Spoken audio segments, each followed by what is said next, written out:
Whoa, whoa, whoa, whoa, whoa, whoa. Slow down, slow down. I know we're trying to get the menu together for the holiday season. If you're cooking or you're trying to figure out exactly where you're going to sit at the table, maybe you're at the kiddie section, maybe you moved on up and you're at the grown people section, maybe you at the grown people section, you'd rather sit with the kids because there's less drama. Point blank, everyone is doing the holiday rush, but here at the Critics Collective, you don't have to. Slow down. My name is Ron, and today we're going to talk about a movie called The Holiday Rush. This movie right now you can catch on Netflix. You can watch it if you have Netflix. I was going to say it was free 99, but it's not free because at this rate, we're back to cable. Anyways, hit the subscribe button, like, follow, and comment for more as I go ahead and tell you the lows of this movie, the highs of this movie, and then we go ahead and rate this movie. Now, The Holiday Rush came out in 2019 with a runtime of 1 hour and 32 minutes. There you go. Remember that one off the glance I just did. For this one, the storyline is there's a gentleman who is a DJ, music DJ, and he's going through some hard times. So he has to move back in with his aunt. And when he moves in with family, there is a certain love interest producer, and he's trying to balance all of that stuff. Now he has kids, and you're watching the dynamics of this single parent who's trying to kind of get back out there and date and do some stuff, who's trying to figure out where he's at in his own personal life and his business. And you're watching what happens, during the holidays for that. Now, this is a rom-com. What does that mean?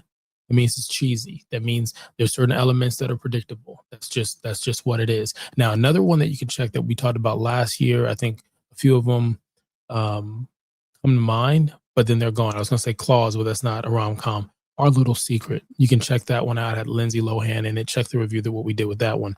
For this one, the director is Leslie Small. I think she does a really good job with this movie as far as the way it's shot and stuff. But I'm getting ahead of myself. The main person I want to talk about is Romany Malco, if I'm saying his name right. He plays Rush Williams. You've seen him in a bunch of stuff. You have seen him in a bunch of stuff. He's in 40-Year-Old Virgin. Bald head guy. He's the one that's talking about, hey, you're taking my commission, my cell. I think he even talks to Kevin Hart about some stuff that goes point blank. He was in a show that was on, I don't know if it was NBC or something, where there was a person that unalived themselves and they set some stuff in motion. He's played some really good roles. And I think he also has a comedy thing. It's not like Black Dynamite, but it's a character that he's created, that he's done. And I keep saying I want to watch. I just haven't had time to sit down and watch it. But anyways, let me see. I'm rushing. The lows for this movie was, I thought it was a little too long. I thought if they would have, no pun intended, if they would have rushed through it a little bit longer, I think it would have fixed some of the pacing, with it being in that 1 hour and 30-minute mark, which is a sweet spot a lot of times if you don't have a strong storyline. I just felt like I wanted it a little shorter so then I wouldn't know the predictable moments in the rom-com. I thought it was well shot. I thought the scenes looked good, so that's some good stuff there. I thought the cast was good. I think there was twins in this that were cute. They were like on point, like they were acting, they were doing their thing. Young talent, so it was cool to see that.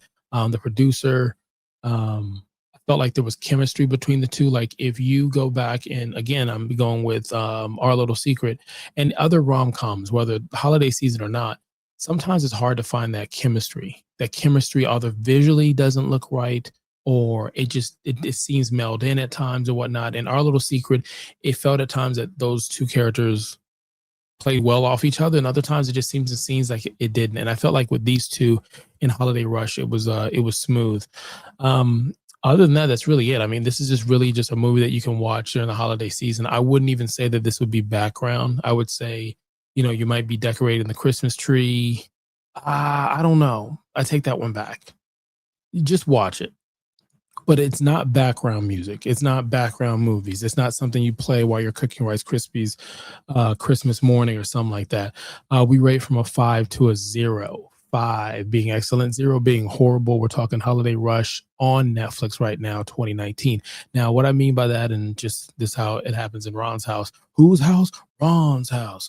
Anyways, when we're setting up the Christmas tree and I make it a big deal, I stop the family from whatever they're doing, turn off the tablets, turn off whatever, and I put something on television that's Christmas vibe. It might be almost Christmas. I might be playing Jingle Jangle. I might be playing a Christmas Story, Home Alone. There's so many good movies that are out there. and we go ahead and we set up the Christmas tree and we do it together as a family. So to me in my household, it's almost like prime real estate. What movie? Sometimes I'll play music, get the fireplace going. Sometimes I'll play music, and that will take center stage. But that's like the big commercial ads during a big game. Like I'm not just gonna give that space to any fucking movie or any fucking song. I'm sorry, K-pop Demon Hunters, TLC. I'm not gonna do that. What I'm going to do is I'm going to play whatever. Now, just side thought. I might come back and review it if we haven't already. I don't know if it's the holiday, or even if you want to go with Notting Hill, Love Actually. I think Iris did Love Actually. Those are movies that will put logs on the fire. If you know what I'm talking about. Let it snow, let it snow. Anyways, you play those movies when the kids are up. I'm telling you, setting up a different kind of tree. You set up a different kind of tree. Check the links in the description. Anyways, with that being said, it is time to rate Holiday Rush. I'm going to rate it a 2. It's not bad. It's not bad.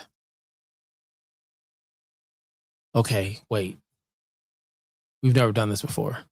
We're going to look at this again. Because what I think I should have said, or should say, is it's a 3. Because I feel like 2 is bad by the definition. Let's find out. Okay, like the big game. Let's take the ref. Let's get under the hood and let's see. Let's review the footage. Ron calls a timeout. He's reviewing the footage to see if 2 is bad. 2 is not bad. We would say 1 is bad. This is undeniable. 3 is average. 2 is below average. And 1 and 0 would be deemed bad. All right, we come back to the field, turn a mic on. And the ruling on the field is it's a 2. I don't know why I did that part. It's a 2. You could have been anywhere in the world, and you're here with me, stumbling and bumbling and rushing through it. Until next time.